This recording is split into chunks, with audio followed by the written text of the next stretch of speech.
नमस्कार दोस्तों, मैं हूं विजय विद्रोही। आप मुझसे जुड़ चुके हैं, इसके लिए आप सबका तहे दिल से शुक्रिया। और न्यूज़ नशा में आज हम विजय फैक्टर के तहत लाल किताब की चर्चा करेंगे, लाल डायरी की चर्चा करेंगे।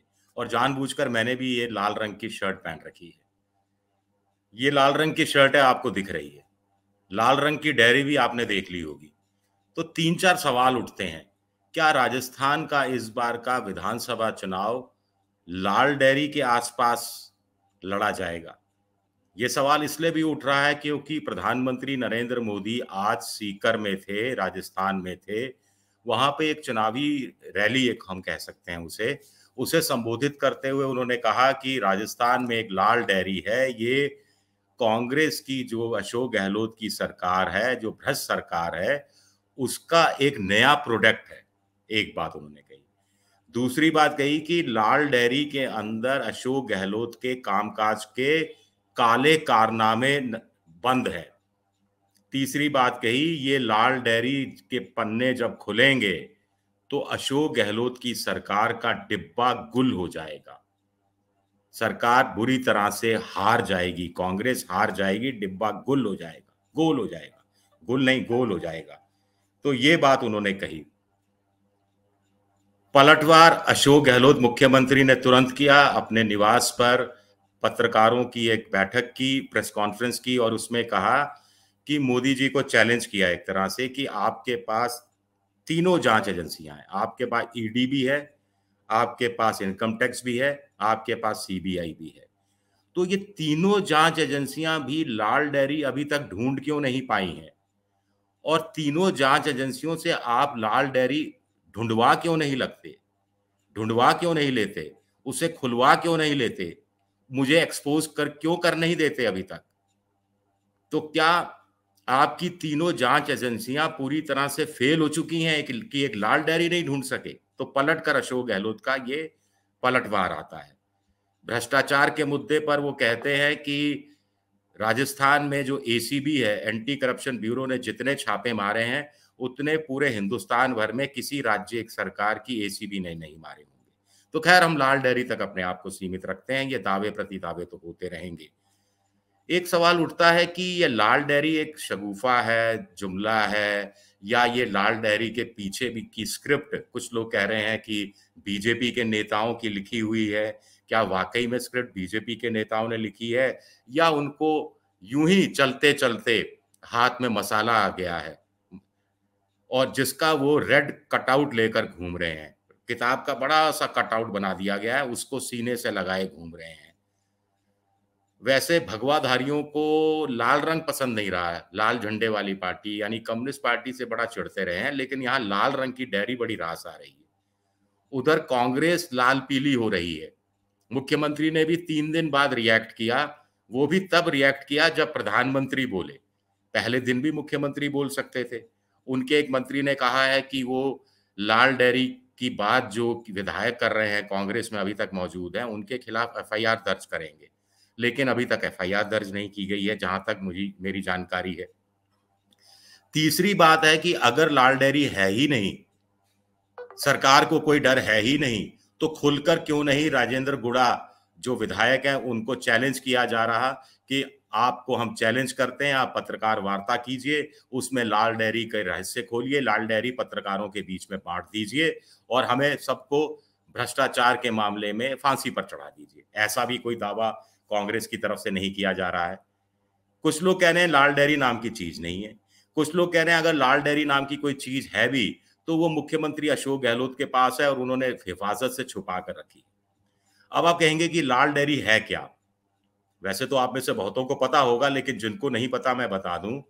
राजेंद्र गुड़ा बीएसपी से आए विधायक थे, जिनको अशोक गहलोत ने अपनी सरकार बचाने की एवज में सैनिक कल्याण मंत्रालय सौंप दिया था, जिसको वो होमगार्ड मंत्री कहा करते थे।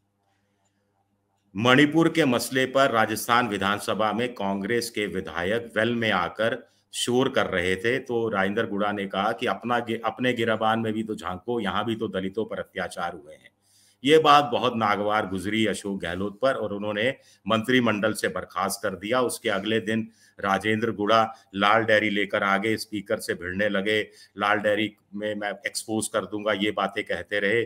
स्पीकर ने कहा चैम्बर में आकर बात कीजिए, क्योंकि आप ऑथेंटिसिकेट किए बिना, यानी कोई भी चीज आप सदन में रखते हैं तो आपको लिखित में देना पड़ता है कि इसमें जो चीजें लिखी गई हैं, जो चीजें वीडियो में कही गई हैं या ऑडियो में कही गई हैं या कोई अखबार की कतरन है, उसको पर मैं पूरा उसकी उसकी सच्चाई का मैं हलफनामा एक तरह से देता हूं।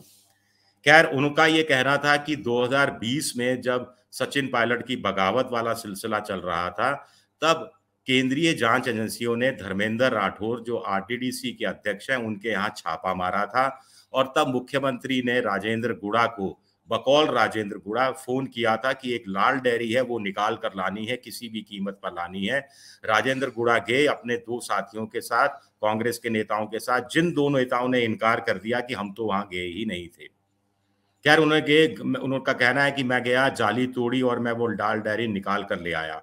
सबसे बड़ी बात उठती है कि जब ईडी के लोग वहां थे और दूसरी जांच एजेंसी, जो भी संबंधित जांच एजेंसी थी, वहां लोग थे, तो ऐसे में वो अंदर कैसे घुस गए और ईडी के अधिकारियों ने लाल डायरी लाने क्यों दी गई? और लाल डायरी जब वो ले आए तो मुख्यमंत्री को फोन करके बताया और मुख्यमंत्री ने कहा कि अच्छा, ये लाल डायरी जला दो या अपने पास रख लो। कुछ भी मुझे नहीं मालूम एग्जैक्ट क्या वर्डिंग उनके चेंज होते रहते हैं।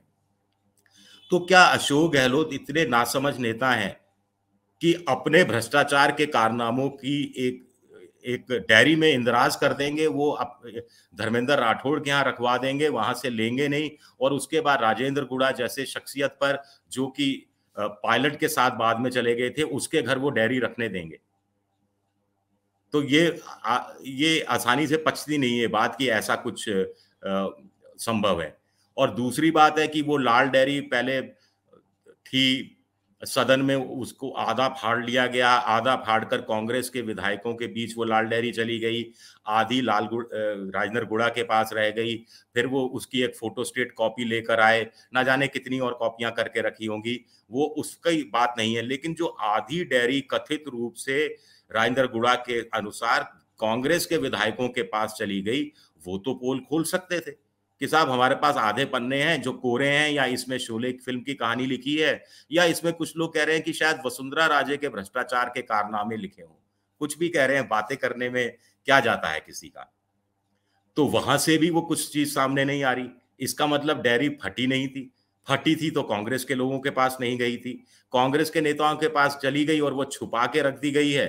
तो इसका मतलब क्या वो वाकई में उसमें कुछ है? आधे पन्नों में जो अशोक गहलोत के पास डायरी पहुंच गई है, कोई या कोई किसी कांग्रेस का कोई और एमएलए अपने छुपाए हुए है। तो राज पर राज, ओटीटी फिल्म की तरह जैसे आप देखते हैं ना, सस्पेंस पर सस्पेंस, ये सस्पेंस बड़ा है। और इसको चुनावी फायदा उठाने की कोशिश बीजेपी जयपुर में कर रही है, दिल्ली में कर रही है। सुना है संसद में भी लाल डायरी लहराई गई। वहां पर जो बीजेपी के सांसद हैं वो लाल डायरी लेकर प्रदर्शन कर रहे हैं। जयपुर के अंदर किताब का एक बड़ा सा कटआउट आ गया है और कटआउट लेकर बीजेपी और उनके जो दूसरे मोर्चे हैं उनके लोग प्रदर्शन कर रहे हैं। और प्रधानमंत्री ने तो इसको चुनावी मुद्दा बना ही दिया कि इसमें काले कारनामे हैं लाल डायरी में, ये नया प्रोडक्ट है भ्रष्ट सरकार का। और तीसरी बात, ये जब खुलेगी तो कांग्रेस का डिब्बा गोल हो जाएगा। तो खोलेगा कौन? जांच एजेंसियां तो आपके पास हैं, सीबीआई आपके पास, ईडी आपके पास, इनकम टैक्स आपके पास, जो अशोक गहलोत कह रहे हैं। तो बड़ी चुनौती तो इन लोगों की है कि जांच एजेंसियां खोले। हालांकि कुछ लोग कह रहे हैं कि कुछ जांच एजेंसियां दिल्ली से जयपुर आई हैं और लाल डायरी के बारे में तफ्तीश कर रही हैं। कुछ का कहना है कि जिस दिन छापा मारा गया था उस दिन क्या क्या हुआ था, कोई आया था, नहीं आया था। कुछ लोग कह रहे हैं कि राजेंद्र गुड़ा वाकई में गए थे और कुछ कागजात ले आए थे और वो कागजात उन्होंने मुख्यमंत्री दफ्तर पहुंचा दिए थे। वो सिर्फ कागजात थे, एक जैसे फाइल के कागज होते हैं, वो लाल नहीं थे। वो फाइल में भी आप जानते हैं लाल फीताशाही होती है, वो तमाम चीजें हैं। तो लाल पीले ही कांग्रेस हो रही है, नेता हो रहे हैं लाल पीले, राजेंद्र गुड़ा भी हो रहे हैं। पहली बात देखिए, राजेंद्र गुड़ा को मंत्रिमंडल से बर्खास्त कर दिया जाता है। राजेंद्र गुड़ा कहते हैं कि कम से कम 30-40 कांग्रेस के विधायकों ने मारा और बुरी तरह मारा पीटा। कांग्रेस में उनको कब निकाल दिया जाए कोई भरोसा नहीं। तो ऐसा क्या प्यार कांग्रेस के प्रति उमड़ा हुआ है या अशोक गहलोत के प्रति उमड़ा हुआ है कि वो अभी भी अशोक गहलोत को बचाने की कोशिश कर रहे हैं? उनको तो पूरी तरह से एक्सपोज कर देना चाहिए था। अब तक तो प्रेस कॉन्फ्रेंस 2 बार 3 बार, एक बार जयपुर में भी क्यों करते हैं? दिल्ली जाकर कर देनी चाहिए थी। कुछ लोग कह रहे हैं कि स्क्रिप्ट बीजेपी के लोगों की तरफ से 1-2 लोगों की तरफ नाम भी लिया जा रहा है, जिनका नाम मैं नहीं लेना उचित समझता, कि उनकी तरफ से स्क्रिप्ट लिखी गई। उनको लगा कि अशोक गहलोत को किसी दूसरे मुद्दे पर नहीं घेरा जा सकता, तो इस मुद्दे पर घेरा जा सकता है। अंत में चलते-चलते बता दूं कि अशोक गहलोत इसका एक नया तोड़ लेकर आए हैं। वो कह रहे हैं कि आप लाल डेयरी की बात करते हो, आप लाल सिलेंडर की बात क्यों नहीं करते? जो राजस्थान सरकार 500 रुपए में यानी गैस सिलेंडर की बात क्यों नहीं करते? आज ही राजस्थान सरकार ने 36 लाख ऐसे लाभार्थियों को खाते में गैस सिलेंडर की सब्सिडी के 155 करोड़ रुपया जमा कराया है। आज ही के दिन सीकर में मुख्यमंत्री माफ कीजिएगा प्रधानमंत्री आते हैं और करीब 8 करोड़ किसानों को देश भर के 17,000 करोड़ उनके खाते में डालने का ऐलान करते हैं। और उस पर एक अलग विवाद होता है, उस पर हम कभी और किसी आगे चर्चा करेंगे।